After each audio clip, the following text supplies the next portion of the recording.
Welcome back to Outdoors with Larry Ray on ESPN 790 AM. Brought to you proudly by Tennessee Wildlife Resource Agency, Barton Power Sports, Sportsman's Warehouse, and Best Care Home Services. All right, welcome back to Outdoors with Larry Ray. As Dennis Fuller tells you about that, we appreciate all of our sponsors. And, of course, being open mic Saturday, that's 274-7979 anytime. What are you laughing at? I'm looking at. How did you get into that kayak? You like that picture? I like that. Yeah, that's it looks like you're telling the world how big that seal was that you threw the harpoon at. Anyway, that's a picture with my column. I change that every month, but anyway, let's switch over as we do on the first Saturday of each month and go over to Gastons White River Resort, my stopping off point when I head over to northwest Arkansas and out in north central Arkansas, right out of Mountain Home, and go to our good friend Ron Branaman, the general manager at Gastons. Good morning, Ron. Good morning. How are you doing today? Well, let's talk water, Ron. You bet. Before we get into the real meat of the report now, there's been so many stories and things along that line. Tell us what Bull Shoals is doing and what's the water situation on the White River. Right. Okay, Larry. Bull Shoals, of course, is really high. I think it's about 8 or 10 feet from cresting. On the White River, we're in good shape on this upper end, basically. They're only running 2 or 3 generators daily out of Bull Shoals. Okay. And I think the reason for that is because Bull Shoals is the biggest lake on the chain, so we're backing up water and holding water that's coming from Table Rock and Taneycomo and on down the chain. So Bull Shoals is filling up.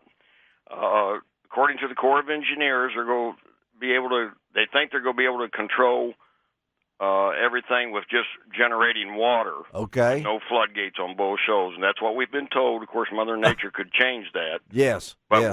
they're looking at about 6 or 7 sunny days in a row up here, so that's going to help if it stays that way, and I sure hope it does. But there are a lot of lakes that do have some floodgates going, and we're just sitting here holding it and running 2 or 3 generators almost around the clock.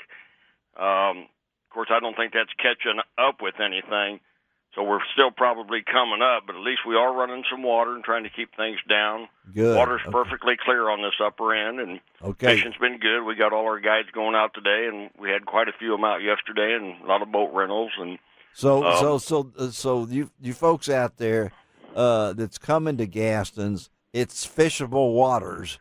I mean, you can still catch fish as of today. I mean, yeah, absolutely, nothing's changed, and I don't think from what we've been told, I don't think there's going to be any changes coming out of Bull Shoals Dam, except maybe increased generation.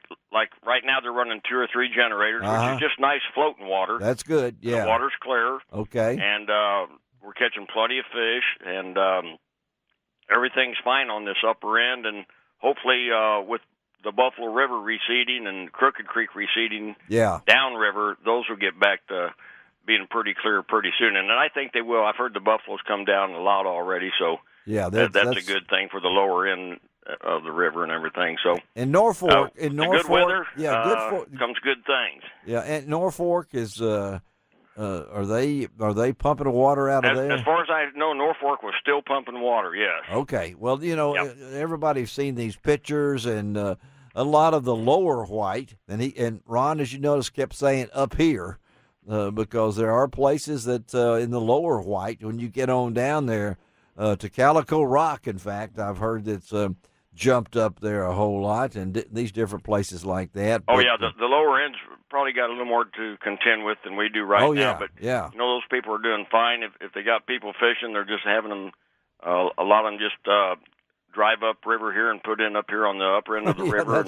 You got 18 miles of clear water to fish. That's great. And again, we're talking to Ron Branaman, our good friend over at Gastons White River Resort, just a few miles out of Mountain Home near Lakeview. And we come to May now, and this is not unusual for us to get rain like this from up north. I mean, this happens. It's been worse. I can tell you that. And, it's been 2008. We had it worse, that's for sure. And Yeah, that's we're right. still fishing. If they get to running, 6, 7 generators, we fish that type of water all summer That's long. right, When it yeah.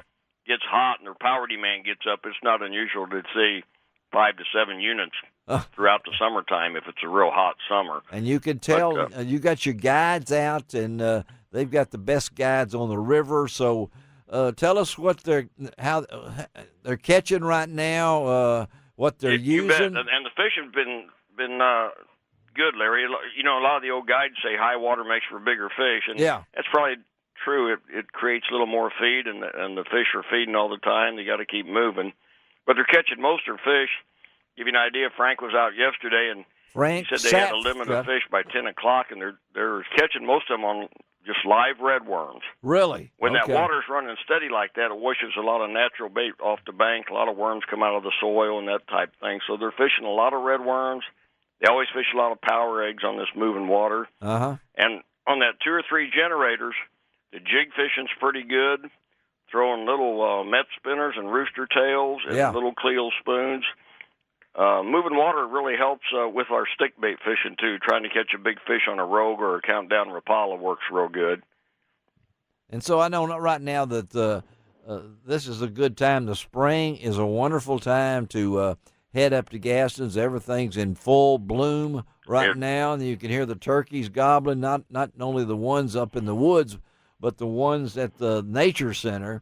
That Gastons. If you just want to go and watch turkeys strut, these turkeys strut all the time. I bet you can have a good time at Gastons if you don't even catch a fish. Oh yeah, you don't have to catch fish, but I mean they like for you to come out because the chef is rolling. The restaurant is in full bloom right now. Chef Rick is making some wonderful things, and I heard at the Tennessee Outdoor Writers Conference last weekend. Some of the folks that were at Gastons for our media day wondered what the dates are next year. I said, well, you got to get in line. I mean, we got to do those kind of things. Ron, appreciate it, buddy. Tell everybody hello for us up there, and hope to see you soon, okay? Thank you, and y'all have a dry weekend. Have a great weekend. Yeah, thank you, Frank. All right. Ron Branaman up at Gastons. You can go to gastons.com, GSTONS.com, or go to LROutdoors.com. We want to push you to our website, LROutdoors.com. I'll say that many times during the day because we got every information. We got all the fishing reports from all over the Mid-South, whether you're going to Pickwick, whether you're going to Kentucky Lake, whether you're even going to Gastons on the White River. We've got all the fishing reports that you need out of there. And I'm really excited about today's show because we're going to New York to find out a little birding. This is a big day for coming up for the birders is coming up. Won't be very long till they're having their big day. Then we're going to switch up to McKenzie, Tennessee for a live report. We never do dead reports on here. This is breaking news. Yeah, are you tired of breaking news? I mean, it's breaking me. I duct tape to fix anything. Oh, you can break it. Duct tape to fix anything. And we're going to talk to Lacey Lane, one of our favorite people. Then we're going to switch over to what's the old saying? Silence is golden, but duct tape is silver. That's true. Think about it. You're absolutely right. Silence is not golden in radio. Okay, That's right. I was just trying it out to see how it worked. And you notice who was the first person to say something. When we try to get quiet, who comes in? But I want to emphasize we was talking about with Ron, all this high water, especially water. You need to be, if you're fishing, I don't care what the water looks. You need to have that PFD on you. Exactly. We had a boat last week. Explain that because it didn't go. It went over the spillway. I understand. It went through the gates.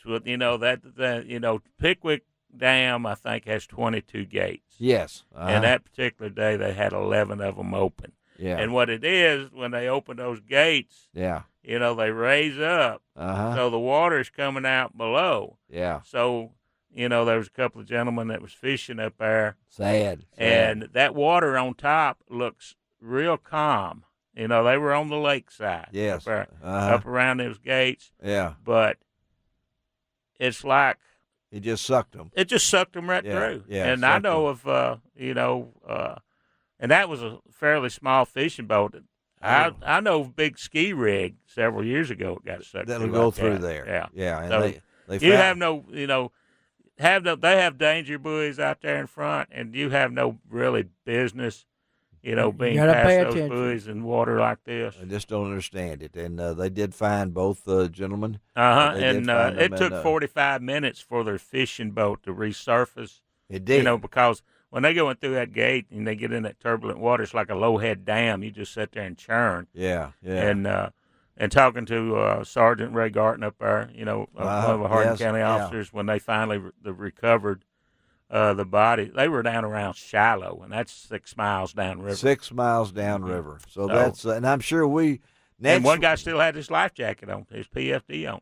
Yeah, his PFD. Yeah, that don't help you in that kind of water. No. So we'll have Betsy Woods on next week's show with Don King coming in talking about. Can wear life jackets. Yeah, we're going to have our life jacket show on next week, but and we'll talk a lot about that with Betsy because one fatality is one too many. Yes, it is. And to have two like that, and you know more details. That's why I love to have Dave on because he can give details that you won't find any place else. Just where your PF, they was last week over. But they had his own, but you just got to be. You got he's past the that danger type of water, zone. but other situations like we had a lady that was kayaking with her son up on Del Hollow Lake, last week, an inflatable kayak, out there in the wind and the rough water, and she didn't have her PFD on. It was laying in the kayak. Well, she fell out of the kayak. Oh my gosh. Yeah. And that colder water. Yeah. Well, I love the video, and I posted it on my website from Mike Hayes up at Reelfoot, the wind, and how they've got the big boat ready to go out because they know Reelfoot, you can be in those trees over there and think everything is okay.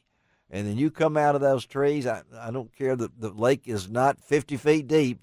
It can be 8 feet deep or whatever it is. It looked like the Great Lakes. Yeah. So just be careful. And those water temperatures, Dave, we talked about that today. This is 49 here. I meant to ask him what it was at Gastons. I'm sure it's in the low 40s up there. But the water temperature is still cold. Yeah, it could be 85 on Tuesday, but the water temperature is hypothermia. It could still be 60-degree water, and that's cold water. Yeah, and you know that. I mean, you've talked to people and things along that line. Yeah, I used to work the river a lot with the police department and our guys, and people do foolish things sometimes. It don't take much. No, and these new inflatable life jackets are something else. You can almost wear them to bed. Well, I couldn't get mine off that day, so I just went on to bed with it, So, all right, take a break. Come back. We'll talk a little birding. I hope we can hook up with the folks at. And Larry might even get to say ornithology. That's true. Ornithology. All right, he got it. Ornithology. All right, we'll be right back on Outdoors with Larry Ray. We've got woodlands, fields, and walls.